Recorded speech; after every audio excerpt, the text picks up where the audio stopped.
Hi guys, welcome back to my channel. Thank you so much for clicking on this video.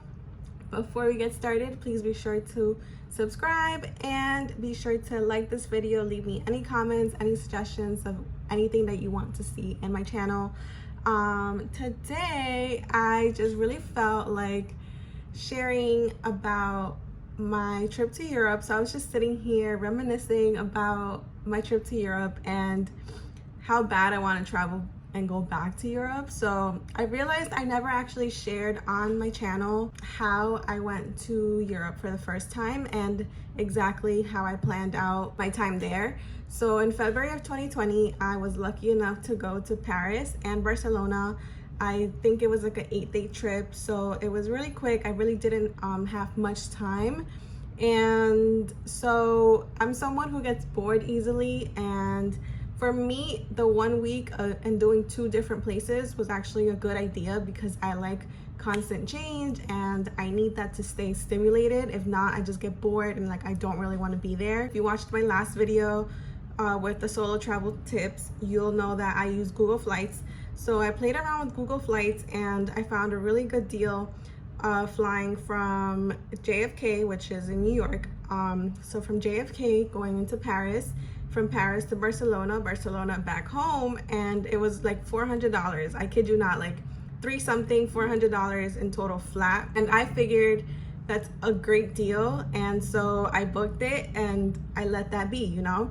So initially it was going to be just a trip by myself, and then my friend Destiny last minute was able to come, and so I got lucky that she did. To be honest, I think I would have been able to do it alone, but I guess it was just nice to have her there for, I guess, our first time, both of our first times in Europe. So it was a good experience. If you are going to go with someone, make sure that you go with someone who kind of is similar to you, and like so you guys can agree on what to do and how to handle your time there, because you don't want to be fighting about, I want to do this, I don't want to do that. Like that's, you know, that's not why you travel, and you shouldn't be doing that while you're on a trip. But just make sure that you pick whoever you're going with wisely. So we flew into Paris. So we left here February, I believe 12th, and we got there February 13th. So the flight left around 7 p.m. We flew American Airlines, and it was a nonstop flight.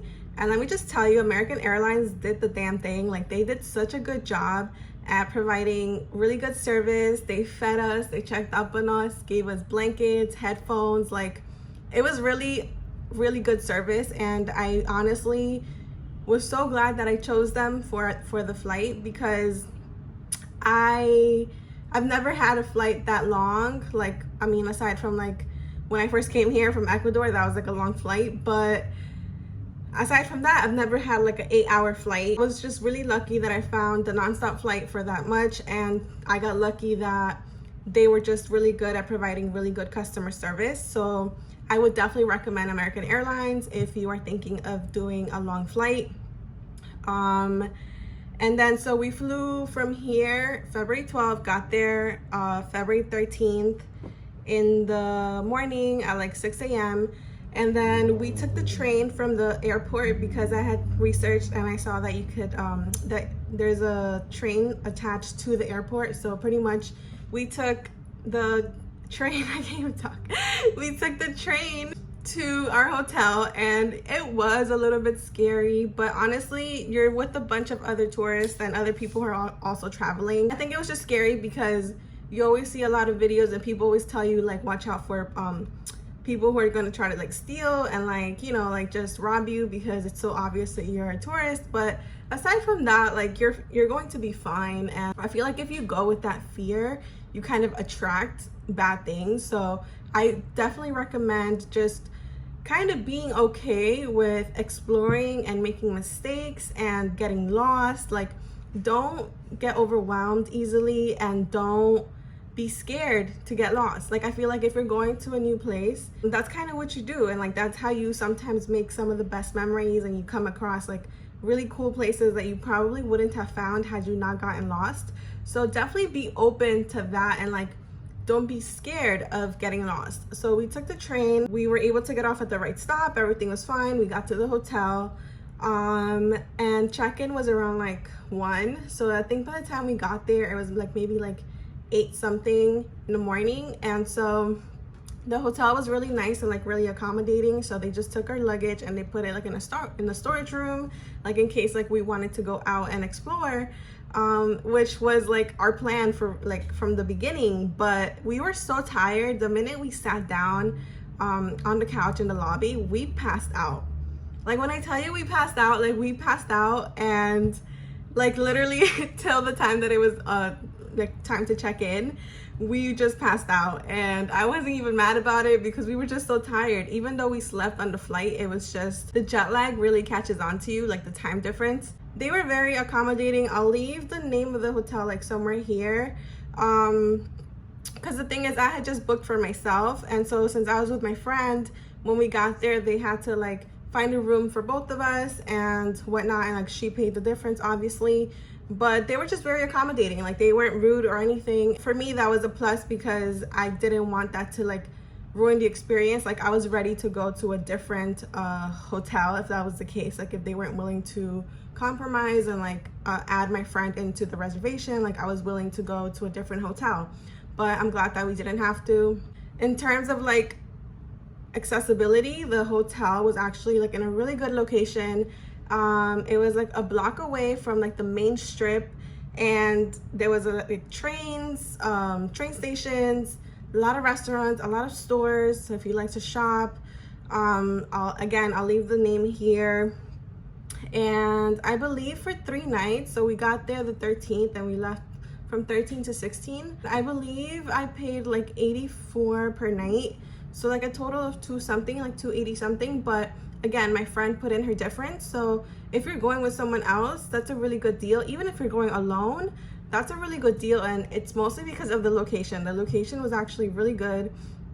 Of course, if you book like months in advance, I'm sure you can find something more affordable.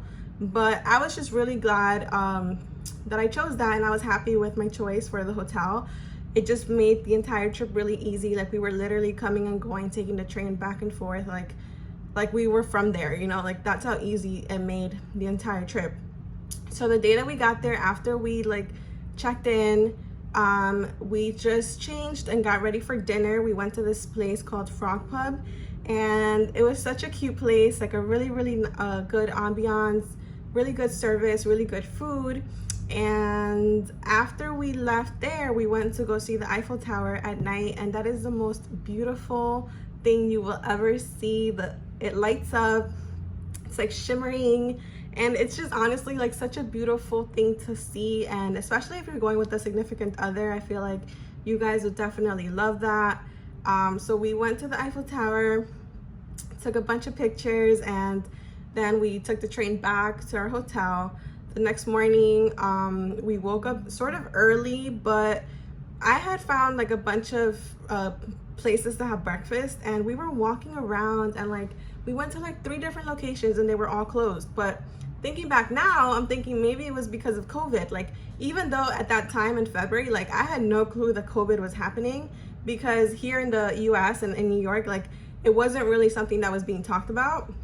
So I don't know if it was because of that or what, but I didn't notice anything like weird or anything being different when I was over there. So I really had no clue that that was even happening, or that it was like a big thing like what it turned out to be. We walked so much to the point that it was almost like lunchtime, and we just gave up and ended up having lunch at some like Mexican food place, which I know is so bad. Like how do you go to Paris and have Mexican food? But honestly, we're so hangry, so like we just needed to have food. So we had food there. It was actually really good. And then we took the train to go see the Louvre, and the Louvre is actually really close to the Eiffel Tower. So then we went back to the Eiffel Tower during the daytime. We saw the carousel, we saw the river, and it was just like a really nice thing to see. Like again, like that's the only way I can really describe it. Like it's just such a beautiful sight. Being near the carousel and like the river and the Eiffel Tower like in the back, it just felt like you're like at a really like a luxury carnival type of thing. Like it was just really cute. And of course we took a lot of pictures. Walking back from the Eiffel Tower, there's like this little garden which with like a lot of like cute little flowers, and again, like in the deep background you can see the Eiffel Tower. And then also there's like a plaza where there was like a bunch of like street dancers and everybody was just like crowded around. It really gave like New York vibes, which is funny because I don't really like New York, but I'm from New York, but I don't really like it. But I don't know, like it was just a different ambiance being in Paris and like seeing all of that. Like it was just, I guess, more like fancy and like less disorganized, to say like in the nicest way. We go back to the hotel, and this was Valentine's Day, so we got ready for dinner. We went to this restaurant that was close by, and it didn't disappoint. Like it was also like really good food, really good service. We had food there. Then we walked like the entire strip.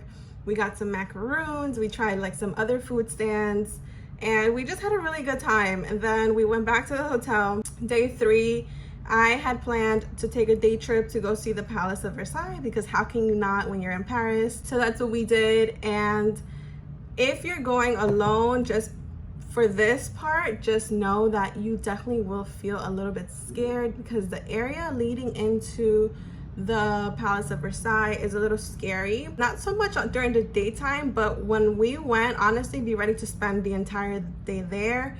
Wear comfortable shoes and just be ready to spend like most of your day there, and try to get there early. So first of all, there was a line, like a really long line to get in. And when we did go in, like I said, it's just a lot to see.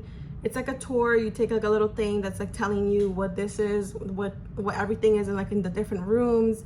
And if you really like, if you're someone who's really into art, then of course you're gonna want to like take your time and actually listen, blah blah blah. Like me, I'm not that into art, so for me it was just more about like seeing and like, wow, like appreciating like how beautiful everything was, instead of like actually wanting to know who, what, when, why. That's just how I am. So be ready to spend the entire day there. And like I said, when you are heading back, like when the sun, for us, like the sun was like about to set, and we were walking trying to find the train station to head back to Paris, and it was kind of scary. Like it was honestly scary because we felt like anxious, and we felt like the neighborhood just kind of looked really sketchy like when the sun was about to set. So just be cautious of that, and definitely try to stay in like streets where there are other people, so that you don't feel like you're in danger, because that's honestly how we felt at one point. And we were just so glad to get back on that train to head back to Paris. And we ended up actually going to dinner that night at Frog Pubs again, because we just honestly really loved it, and their service was really good. So I totally recommend going to Frog Pub if you ever go to Paris. Yeah, that's how we spent those 3 days. I know there's so much more that I didn't see or that I could have done, but like I said, initially I was going to go alone, so I just wanted to like not stress myself out, and I just really sat down and like picked what I really wanted to see. So of course, Eiffel Tower, the Louvre, Seine River, the Carousel, Palace of Versailles. Like those were honestly like the main things that I was willing and wanting to see. So I know that if I ever go back, which I do want to go back during the summertime, I would definitely like do different things and like revisit places and like just explore something else. But because I was supposed to go alone, that's what I did. And I was just lucky that my friend was easygoing and like she was willing to follow like the plan that I already kind of had made out. That's how I spent my 3 days in Paris. I hope you guys enjoyed this video. Maybe I'll do like a second part to tell you my 3 days in Barcelona. If you want me to do that, let me know. Like this video, comment down below. And don't forget to follow me on Instagram at gloryfitgirl. And I'll see you guys next time.